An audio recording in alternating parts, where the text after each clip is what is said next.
Doctor Agarwal's கண் மருத்துவமனை இலவச கண் பரிசோதனையை வழங்குகிறது. Book appointment now.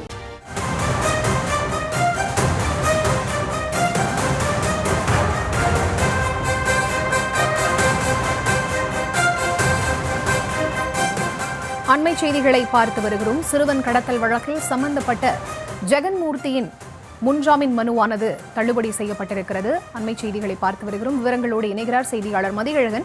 வணக்கம் மதிகழகன், விவரங்களை நீங்க பதிவு செய்யலாம். திருவள்ளூர் மாவட்டத்தைச் சேர்ந்த திருவனை வழக்கானது பதிவு செய்யப்பட்டிருந்தது. அதாவது எம்எல்ஏ பூவை ஜெகன்மூர்த்தி உள்ளிட்டோர் மீது வழக்கானது பதிவு செய்யப்பட்டிருந்தது.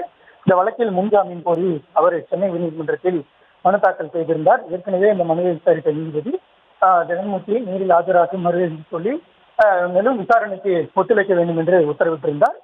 இந்த நிலையில் இந்த வழக்கு இன்றைய தினம் நீதிபதி ஜி ஜெயச்சந்திரன் முன்பு விசாரணைக்கு வந்தது.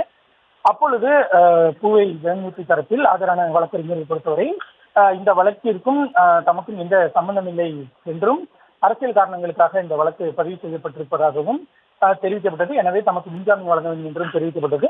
அரசு தரப்பில் ஆஜரான வழக்கறிஞர்களை பொறுத்தவரை இந்த கடத்தல் சம்பவத்திற்கு பூவை ஜெகன்மூர்த்தி தான் மூளையாக செயல்பட்டு இருக்கிறார்.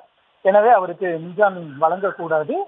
முன்ஜாமீன் வழங்கினால் அவர் சாட்சிகளை கலைப்பதற்கான வாய்ப்புகள் இருக்கிறது. ஏற்கனவே போலீசார் முன்பு ஆஜரான பூவை ஜெகன்மூர்த்தி விசாரணைக்கு ஒத்துழைக்கவில்லை எனவும் பல கேள்விகளுக்கு முறையாக பதிலளிக்கவில்லை எனவும் அவர் சாட்சிகளை கலைப்பார். மேலும் விசாரணை ஆரம்பகட்ட நிலையில் இருக்கிறது. அது மட்டுமில்லாமல் இந்த சம்பவம் தொடர்பாக கைது செய்ய அதாவது விசாரணை நடத்தப்பட்ட ஏடிஜிபியும் பூவை ஜெகன்மூர்த்தியும் அளித்திருக்கக்கூடிய இரண்டு அதாவது அந்த பதில்களும் முரண்பட்டவைகளாக இருக்கின்றன. இரண்டு வாக்குமூலங்களும் முரண்பட்டவையாக இருப்பதாகவும் தெரிவிக்கப்பட்டிருந்தது. எனவே பூவை ஜெகன்மூர்த்தியினுடைய முன்ஜாமீன் மனுவை தள்ளுபடி செய்ய வேண்டும் என்ற ஒரு கோரிக்கையும் வைக்கப்பட்டிருந்தது. இந்த நிலையில் இந்த வழக்கில் தற்பொழுது உத்தரவு பிறப்பித்திருக்கக்கூடிய சென்னை உயர்நீதிமன்ற நீதிபதி ஜி ஜெயச்சந்திரன் பூவை ஜெகன்மூர்த்தியினுடைய அந்த முன்ஜாமீன் மனுவை தள்ளுபடி செய்து உத்தரவிட்டிருக்கிறார்.